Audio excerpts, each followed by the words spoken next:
Yeah, good morning, ma'am.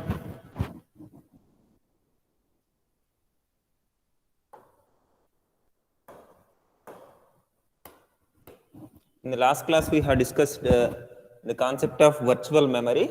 It is basically we will be having some limited main memory. Main memory is nothing but the physical memory. It is like 8 GB, 4 GB, 2 GB, 16 GB, like that. We will be having RAM, right? That is main memory. Now, suppose let us consider we are having 4 GB RAM, 4 GB RAM, and we wanted to play a movie of size 8 GB. Okay, Blu-ray movie is there, and it is of size 8 GB. Then we could able to play it, right?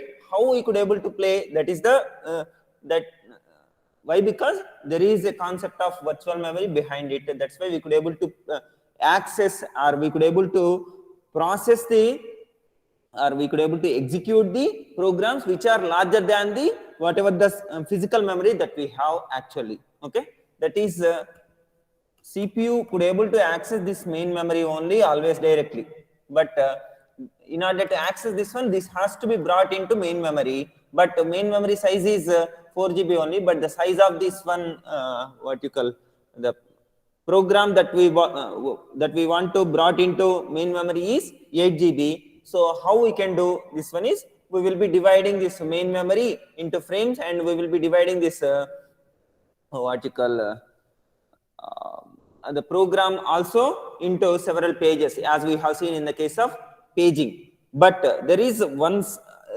simple relaxation, and important relaxation is in paging, simple paging, which we have seen earlier. There is a restriction that all the pages needs to be present in the main memory, then only that program could able to execute. But here there is a relaxation that whatever the pages we are having, those all need not be present in the main memory. Whatever the needed pages we have, those only needs to be present in the main memory. Remaining things, suppose other pages, whenever we want, then only we can brought into main memory. That is the flexibility we are having. This particular one, that is whenever we want a particular page, then only we will be bringing into main memory. This particular one we call it as demand paging. Demand paging is nothing but whenever we will be dividing the main memory into frames, and we will be dividing the program into the process into different pages which is of same size as a frame, same concept. But earlier in simple paging, all these pages needs to be present in the main memory, then only we could able to execute. But here we can consider, suppose two pages are needed now. Okay, these are important. Remaining two pages we will not be using more frequently. Okay, we will not be using more frequently. Then we will be bringing these two pages only into main memory. Okay, we will start executing. Whenever we require these pages, either this or this, then we will bring that also to the main memory, depending upon the availability of the frame. Okay, this is the concept of demand paging. Of course, there will be some issues which will arise when we use this particular demand paging, that we will see, and how we can address those issues we will see. Yeah, this is the intuition behind using virtual memory. Basically, what is meant by virtual memory is, as the name itself indicating, virtual in the sense it does not exist, isn't it? Virtual means it is just imaginary memory. Imaginary memory, who will imagine, is nothing but programmer. While writing programs, programmers need not think about how much memory we have, and how we could able to confine ourselves to this particular memory. Suppose 2 GB RAM is there in this particular system. Can we able to write more than 2 GB or not? Within this 2 GB only we have to write.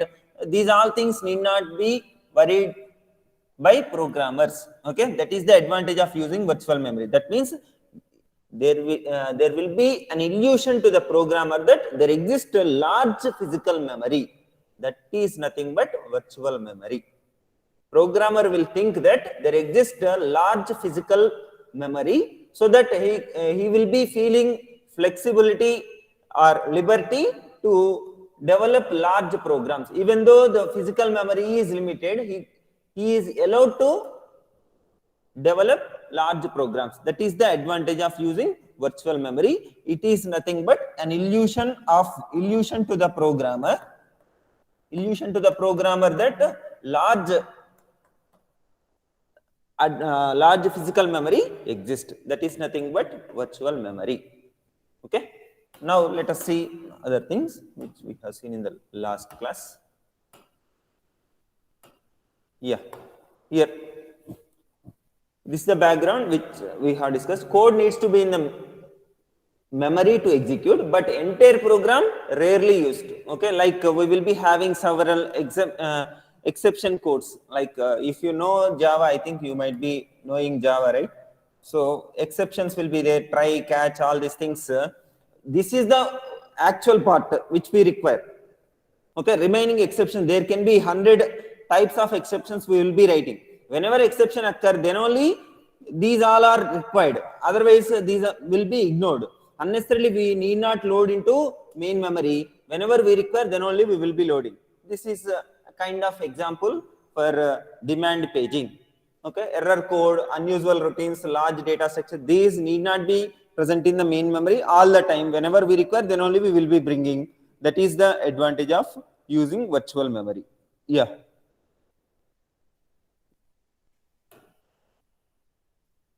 Now, the intuition is only part of the program needs to be in the main memory. Memory in the sense main memory or physical memory for execution. Logical address space can therefore be much larger than the physical address space. Logical address space in the sense what programmer will be writing. Okay, will be what you call visualizing, that is nothing but logical address space, that will be much larger than whatever the physical memory exists. Okay, what is the advantage is programmer programmer will get flexibility to develop large programs. Okay, he need not worry about what is the physical memory capacity and all. So that is the advantage.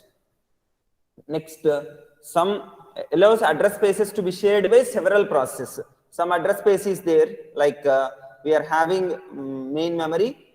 The same frame can be shared by more than one process as well. That we will see in the next slides. Allows more efficient process creation. That also we will see how we can create a process efficiently. Next, more programs running concurrently. This point we have discussed in the last class. Like suppose we are having 5 frames only. P1 requires 3 pages, P2 requires 2 pages, and P3 is having 3 pages. Then in general we can fit either P1 or P2 or P3 or P1, P2. Why? Because of 5 frames we have assumed P1, P2 or P2, P3 can be placed in the main memory. But as we have discussed, this is demand paging. All the pages of the process need not be present in the main memory. So we can have like P1 one page, P2 another page, P3 another page. So that all 3 process pages are present in the main memory. Whenever there is an event wait occurred, then automatically CPU can shift to another process. Automatically CPU can shift to another process whenever P2 also needs to wait. So that CPU switching time will be less and multi-programming level will be increased. That is nothing but more programs running concurrently. Okay, that is the advantage. Next, IO time will also be reduced. Why? Because we need not wait until swap in, swap out operations performed. We will be having multiple programs within the main memory itself. More number of programs will be having in the main memory. Automatically, less IO will be needed. That is the advantage of using virtual memory. Yeah. Next. This is the vertical illustration. Now here you can understand virtual memory contains so many pages. Okay, this is virtual. It is not at all present physically. In the memory map, whatever the pages that we have actually in the main memory, okay, that is in the physical memory, those will be maintained in this memory management unit. This is the backing store actually. Okay, here swap in, swap out process is being, this is swap out, this is swap in, this process is indicated here. Okay, this is this we can consider as hard disk. Okay, backing store. From this we will be getting the pages in and out to main memory. Okay, this is the illustration. Here you can observe this virtual memory is larger than the physical memory what we have. Okay, next, this is a usual thing, like if you consider a process, here we will be having a stack memory, heap, data, code, all these things we will be having. Stack will grow like this and heap will go in a reverse direction.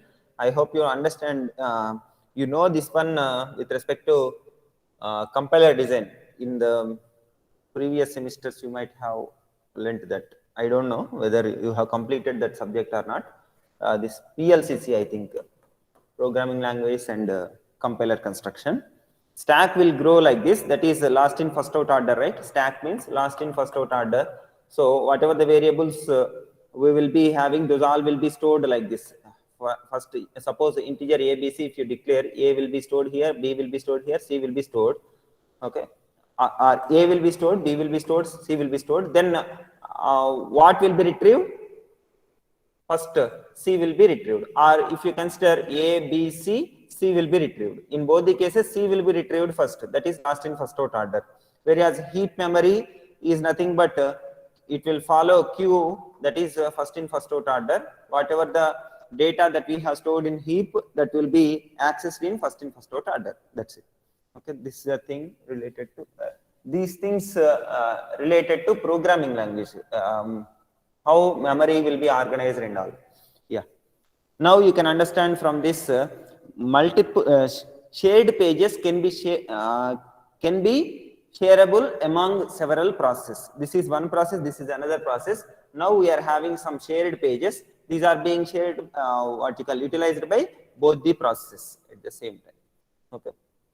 Next, that swap in, swap out we have seen. This belongs to process A or program A. This belongs to process B. Swap in, that means these pages are being loaded and these pages are being swapped out. Next, yeah. Now here we will be, as we have seen with respect to paging earlier, simple paging, in the page table we will be maintaining a bit called valid or invalid bit.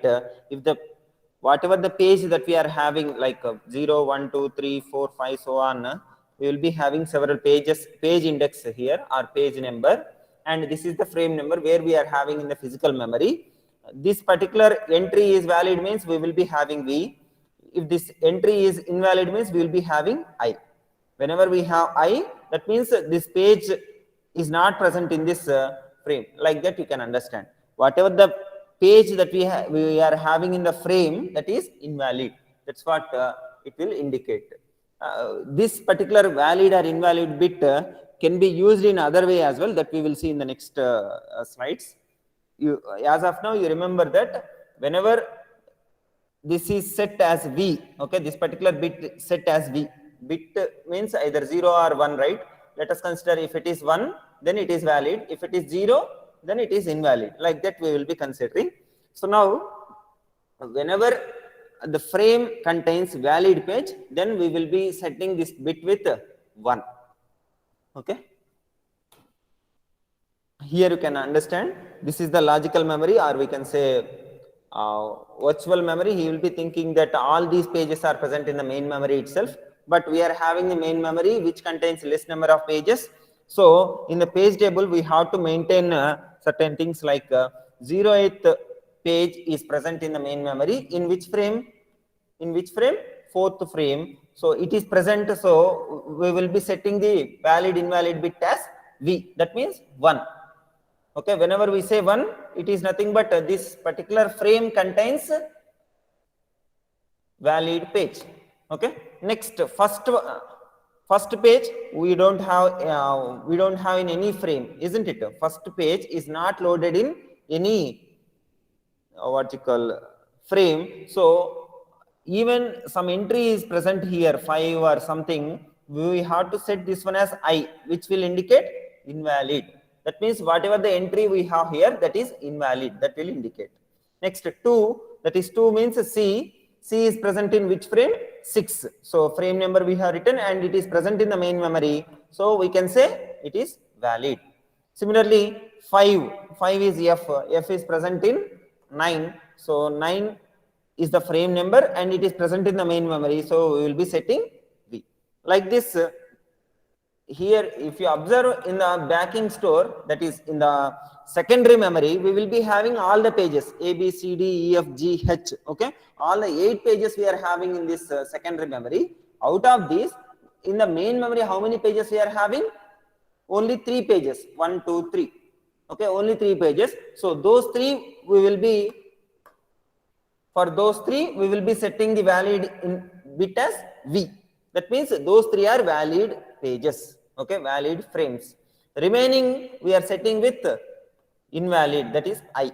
So that page table is used to determine which pages are present in the main memory, which are not present in the main memory. But programmer's perspective will be different. Like all these pages will be present in the main memory only. Like that, he will be getting the illusion, and he will write the program by assuming that all the pages are present in the main memory only. Okay, that is the concept of virtual memory. But by using this valid or invalid bit, we could able to differentiate whether it is present or not. Okay. Next. Yeah. Do you able to follow me? Yes. Yes, sir. Respond me.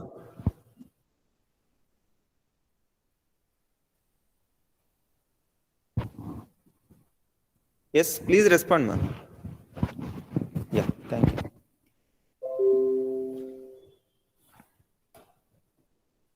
Now, there is a concept called page fault. Page fault in the sense, we will be having several pages, like in the previous slide we can observe. Here we are having how many pages for this particular process? 8 pages we are having. Out of these 8 pages, 3 pages are present in the main memory. Now, let us say CPU is there. CPU wants to access A. Okay, CPU wants to access A. So A, in the sense, A is present in the main memory or not? Yes. Whenever the required page is present in the main memory, then we could able to access it and we could able to execute it. Okay, fine. Suppose CPU wants to access D. Whether D is present in the main memory? No. Then D is part of the process, but D is not present in the main memory. Whenever we found out that the required page is not present in the main memory, that we call it as page fault. Page fault. That is, the required page is not present in the main memory. Okay. In previous concept, we have seen TLB, translation look aside buffer. TLB hit, TLB miss, we have seen, right? TLB miss, TLB hit. TLB hit in the sense the required one is present in the translation look aside buffer. If it is not present, then that we call it as miss. Similarly, here also, whenever we required page is not present in the main memory, then we can say it as page fault. Okay, then we can say it as page fault. Yeah. See, if there is a reference to a page, first reference to that page will trap to operating system. First reference in the sense that is not present in the main memory, we are referring that one for the first time, then we can say it as the page fault. I am repeating once again, try to understand. If there is a reference to a page, we wanted to refer a page, then first time we are referring that particular page, then we will be giving an interrupt to the operating system, that we call it as page fault. Okay, whenever we get that page fault, then operating system looks at another table to decide whether invalid reference or it is not in main memory. Okay, whatever the page that we are referring, whether it is invalid page or it is valid page only, but it is not present in the main memory. It will decide. If it is finding that it is not in main memory, it is valid page only, but it is not present in the main memory, then it will try to find the free frame. Okay, out of the frames available in the main memory, where we could brought the required page, that will be decided by the, that will be checked by the operating system, then swap page into frame via scheduled disk operation. Okay, from the disk we will be having all the pages in the disk, right? all the pages as we have discussed earlier. So now some pages already there, okay. Now another page we want, let us say 1, 2, 3 are present, 1, 2, 3 are already present. Now fourth one we want. Then where is the free frame? That will be checked by the operating system. Here it could able to find it as the free frame. Then into this free frame, fourth one can be brought. Okay. So this is usual operation. It will try to find free frame. Okay. After finding the free frame, it will it will brought the required page into that free frame, and it will indicate corresponding page page bit, that is valid invalid bit as V. That means it is valid one. Like that, in the page table it will update, as we have seen in the previous slide. In the page table, suppose D we have brought into main memory at 11, let us say D we have brought, then D is nothing but this third page. So where we have brought 11, and we will set this, we'll change this I to V. Okay, this will be done. Whenever we get page fault, then that will be intimated to the operating system via trap interrupt.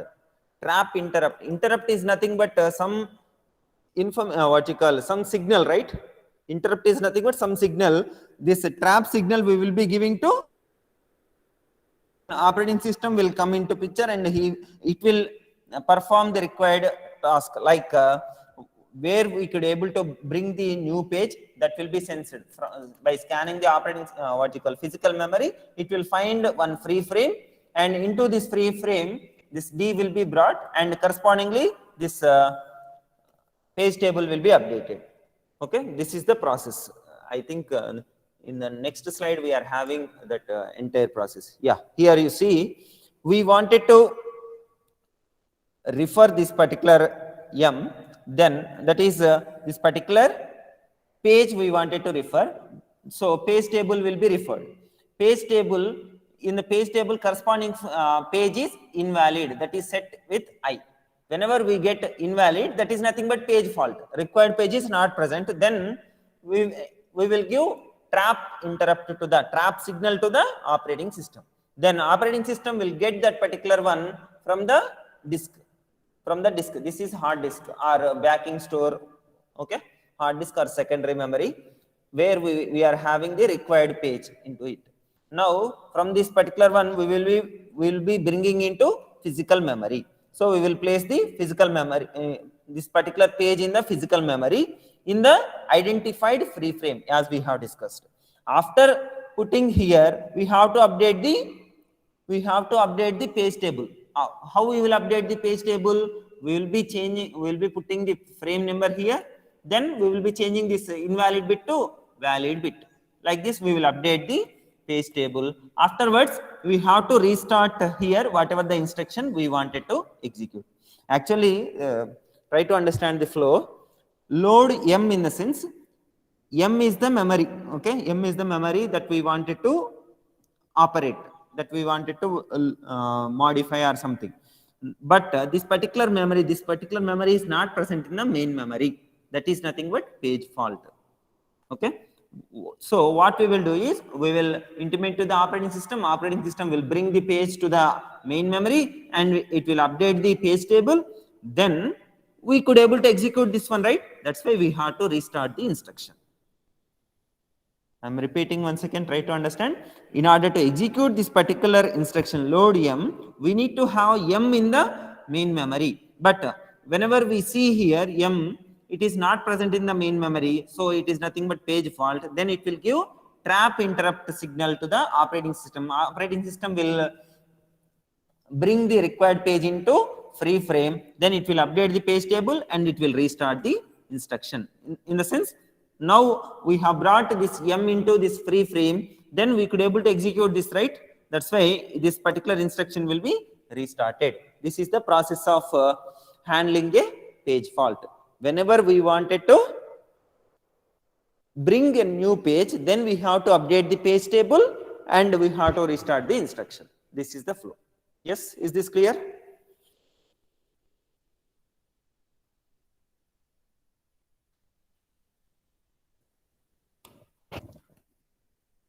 Now, yeah, performance of demand paging. As we have discussed, what is meant by demand paging? Demand paging is nothing but whenever we want, then only we will be requesting the operating system to bring the page, then it will bring, and we could able to restart the instruction. Okay, same thing, same steps specified here. Stages in demand paging: trap to the operating system. Okay, we will give signal to the operating system. Now whatever the process that we are executing, until we get the required page, it could not able to process it, right? Try to understand here. Until we get the required page into this frame, we cannot execute this one. Okay, this is one process, let us say. Meanwhile, CPU could able to switch to another process, right? Until this particular required page is loaded into main memory, CPU could able to switch to another process. In order to switch that one, we need to store the user registers and process state. We have to store and determine that the interrupt was a page fault. If that is a page fault, check that the page reference was legal and determine the location of the page on the disk where we are having in the disk. That will be determined. After that, issue a read from disk to a free frame. We have to load that one into a free frame.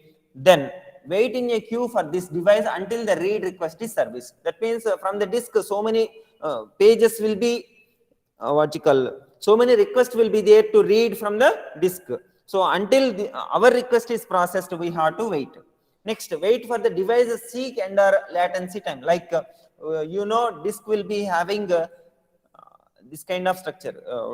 Do you know how hard disk will be there inside? Like we will be having CDs kind of thing, you can assume, and this will be divided as a sectors, and we will be having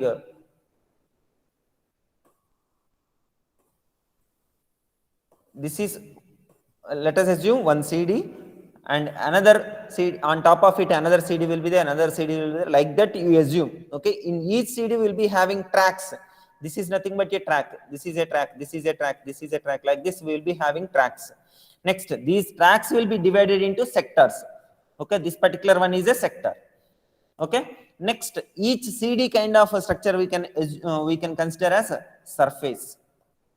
So in order to access one particular location in the hard disk, what we have to do is we need to give in which surface, what is the surface number, what is the track number, what is the sector number, all these things we have to provide. Then only we could able to identify one particular location in the hard disk.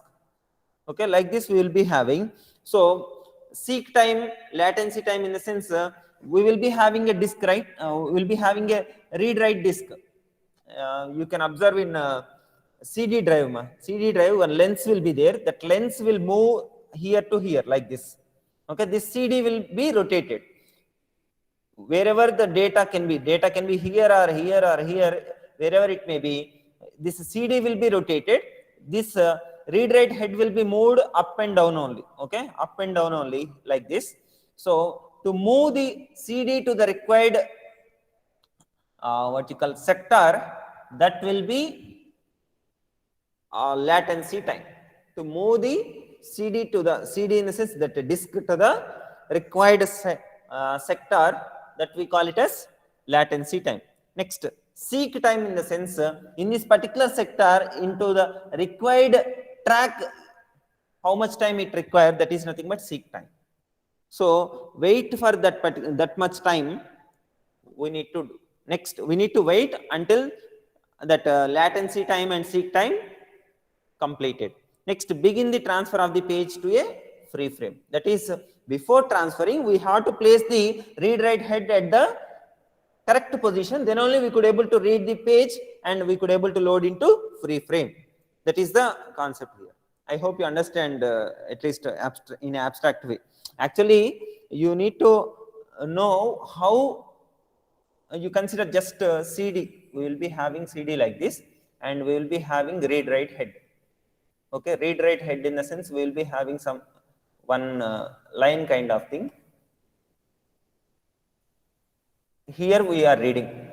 Suppose the required data is here. Then what we will do is we will be rotating this CD. Okay, this will not move.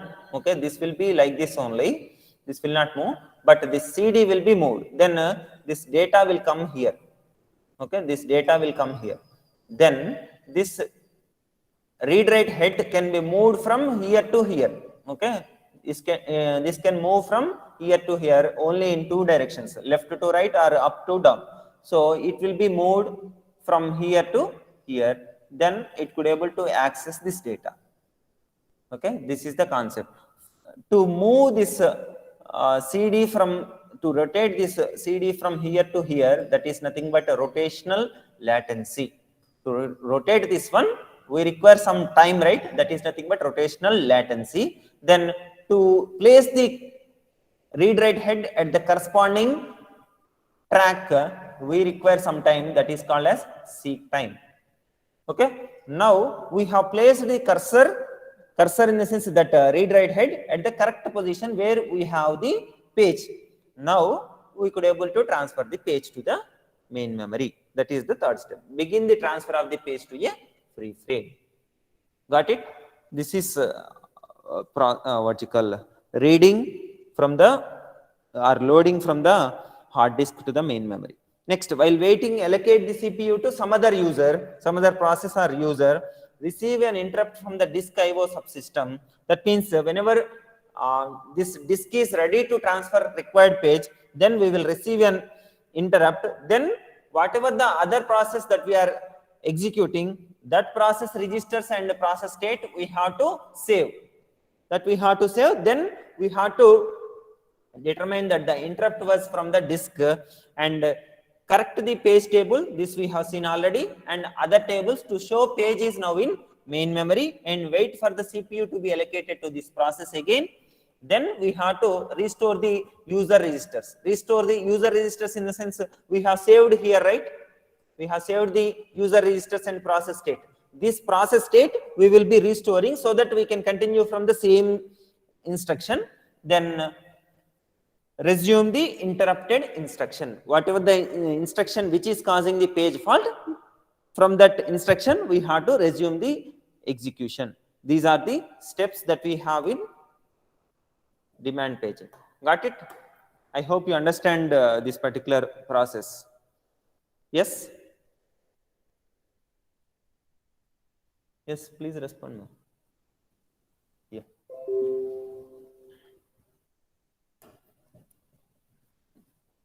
This is the calculation of effective access time. Here you can understand if the page fault rate is P, that is out of 100 times or out of 100 times, some 20 times page fault will occur. That means whatever the required page we want, that is not present in the main memory. Out of 100, 20 times. So what will be the probability of occurring page fault? 20 times we are not getting the required page in the main memory. Then what is the probability? It is like 20 out of 100. So it will be 0.2. 0.2 probability we will be getting the page fault. That is nothing but P. P is nothing but page fault rate. So now with 0.2 probability we are getting the page fault in the sense, what is the page hit? Page hit in the sense required page is present in the main memory. What will be the probability of it? It will be 1 minus 0.2, isn't it? 1 minus 0.2, 1 minus P. P is 0.2, let us assume.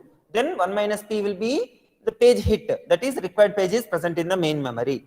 Now effective access time is nothing but, suppose memory access time whatever we want, okay, that itself is sufficient. Why? Because the required page is present in the main memory itself. How much time is required to access from the main memory? That is multiplied by 1 minus P. This is the probability, right? 1 minus, that is 0.8 multiplied by this memory access plus P times, that is with probability P, page fault will occur, right? P times page fault overhead. Because of the page fault some overhead will come. Then what is the time to swap in and swap out? These all things we have to consider to calculate the effective access time. Okay, suppose page fault rate is 0. What does it mean? P is 0. That means no page faults. So P is 1 in the sense probability is 1. Probability 1 means that is maximum, right? So every reference is a page fault. That is page fault rate is 1 means, that is P is 1 means every reference is a page fault. That means whatever the page we want, that is not present in the main memory. So we require more time. Why? Because 1 minus P will be 1, right? It will be 0. But P is 1 here, page fault overhead plus swap in, swap out time. All these things we have to consider for all the page references. So it will give, or it will increase the effective access time. Okay, so this is the example. Suppose memory access time is 20 nanoseconds and average page fault service time is, suppose page fault occurred, then 8 milliseconds it has to spend. Try to compare these two, then you can understand the intuition. Although it is 200, it is in nanoseconds, it is in 8 milliseconds. So compared to 200 nanoseconds, 8 milliseconds is much more, isn't it? So whenever we don't have the page that we want, then it has to spend more time. That is page fault service time. Okay. So with P number of times, that is P is the probability, P multiplied by 8 milliseconds. Other than that, 1 minus P into 200. So 8 milliseconds we will be converting, then we will be getting this kind of thing. Then you can observe that if page fault rate is 1000, that is out of 1000 it will cause a page fault. Out of 1000 it will cause one page fault. That means what is the probability? How we can assume? 1 by 1000, isn't it? So 0.001. This will be the probability. Is it correct? I hope that's correct. So now 0.001 is the page fault rate. Even out of 1000 page references, we are getting a page fault.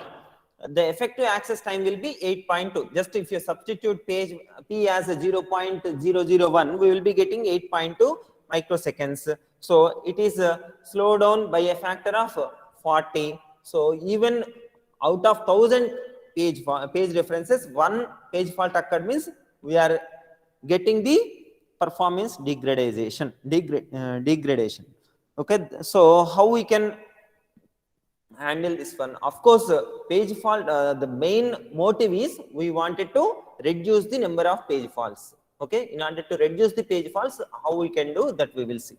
Yeah, I hope you understand how we can calculate effective access time. 1 minus P into memory access time plus P into page fault service time. Yeah. Now here some optimization specified. Why? Because page fault is because of the page fault, this performance is being degraded. So we wanted to optimize something. That is, suppose you consider we have created two process 1, process 2, and process 1, process 2 share same pages. Then instead of loading those pages 2 times, what we will do is we will load only one time. Page A, page B, page C. A, B, C we have loaded only one time into the main memory, so that there will be free slots, free frames will be there. Other pages we could able to load. This is the intuition behind using shared pages. Okay. Process 1, process 2 is being used here. Okay, fine. But one of these process is modifying any page. Suppose page B is being modified by process 1. Then process 2, what it has to see? Only page B without modification it has to see. So we cannot manage with one copy of it. Then we have to keep another copy when we modify it. So we'll be keeping page B another copy. Copy of B will be maintaining, that will be accessed by process 1. Okay, but process 2 will be accessing this only, so that we can maintain that synchronization. Try to understand. Page A, page B, page C all are being used by process 1 and process 2. Just to access or execute means then it's fine. But process 1 wants to modify page B, then immediately whenever we wanted to modify in the sense whenever we wanted to write, then another copy of that page will be created. Then only another copy of the page will be created. This is an optimization. Try to understand. If you don't want to modify anything, then we will be keeping same copy. Okay, we will not keep multiple copies. Single copy only sufficient. But whenever first write operation is being performed on that particular page, immediately copy will be created. Second copy will be created, and separately that will be maintained. Process 1 will maintain. Okay, that you can see here. Suppose you see here, process 1 is modifying page C. Earlier, process 1, process 2, both are using A, B, C commonly. But now process 1 is modifying page C, then another copy of process page C will be created, and this will be utilized by process 1. Okay, this copy, original copy, will be maintained by process 2 itself. Okay, so this will not be there. That you can observe here. See, copy of the page C will be created. This will be maintained by process 1. This will be maintained by process 2. Okay, this is called copy on write. In the sense, whenever we wanted to write into that page, then only copy will be created. Otherwise, no need to create copy. Those pages will be shared among multiple processes. This is the optimization that we can consider. Is it clear?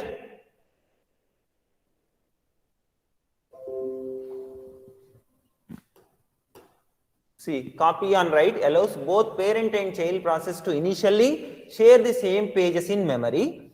If either process modifies a shared page, whatever the shared page we have, if it is modified by any of the process, then only the page is copied. Okay, this is nothing but copy on write. Okay, whenever we wanted to write, then only copy will be created. That is copy on write. Is it clear? And how we can create a child process and all, by using fork system call. I think in initial class of operating system, you might have learnt this fork system call. By using this call, we could able to create a child process. Yeah, in GATE and all, you will be getting so many questions related to, at least one question you will be getting related to fork system call. Whenever we call this particular fork, then child process will be created. They will be giving one loop here for I is equal to 1 to n. Then they will be calling how many child process will be created, means that will be the question. Okay, just a fork means one system call will be created. If you put it in a loop, then how many child process will be created, or how many process will be created means currently one process, then by using this fork some other process will be created, right? So those all we have to consider. I think 2 power n plus 1 will be the answer for number of process. Number of child process means 2 power n only. Like this, some formula you can see. Okay, that is most frequently asked question in GATE. Yeah.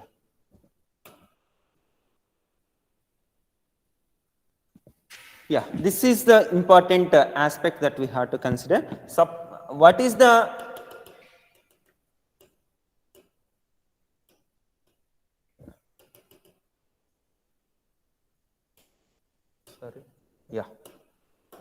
here, whenever we wanted to access some memory, if that page is not present in the main memory, then page fault will occur.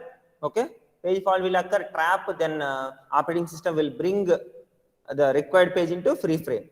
Then it will update the page table and it will restart the instruction. This is fine. But if operating system did not find the free frame, try to understand. In the physical memory, whatever the frames we have, all are filled with some pages. Then, in order to execute this instruction, it has to bring the required page, right? Where it could able to bring. All are filled. There is no free frame. All frames are filled with some pages. Then, what we have to do? Did you get the question, ma? See, in the while handling page fault, it will be identifying the free frame. after finding the free frame, into that free frame it will bring the required page. That is fine. But if operating system could not find the free frame, that is there is no free frame in the physical memory, then what it has to do is simply it has to suppose this is filled, this is filled, this is also filled, like this we have. Now out of these all we have to take one frame, one page out of this main memory, then free frame will be available. Into that free frame we could able to bring the required page. Try to understand, we are having 3 pages or 4 frames, okay, 4 frames. Let us say we are having A, B, C, D pages also. Now we wanted to bring E cannot fit in any frame. Why? Because all frames are filled, okay, no free frame. Then one of these we have to select and we have to swap out this D, let us say D, and then we can swap in E. This is the process. Whenever no free frame exists, then we have to swap out one thing and we have to swap in the required page, okay. So page fault will occur means free frame will be checked. If free frame exists, then it's fine. But if free frame not exist, then we have to swap out, we have to select one particular page to swap out, and we can bring the new page into the main memory, okay.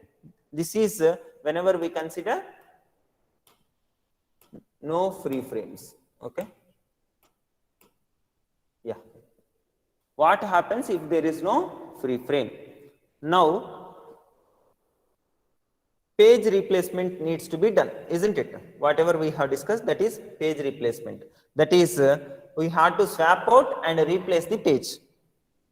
This is nothing but page replacement algorithm functionality. What page replacement algorithm will do is it will find some page in the main memory which is already present in the main memory. It will find some page but not really in use, okay. Then it will bring that page out and it will keep the required page into that particular free frame, okay. This is called page replacement. In this particular page replacement, we are having, for this page replacement, we are having several policies, several algorithms we have, okay. One of those we will be seeing, just this is first page replacement algorithm, we can say. Yeah. First page replacement algorithm. Here, this is the main memory. In this main memory, we are having several frames. All frames are filled.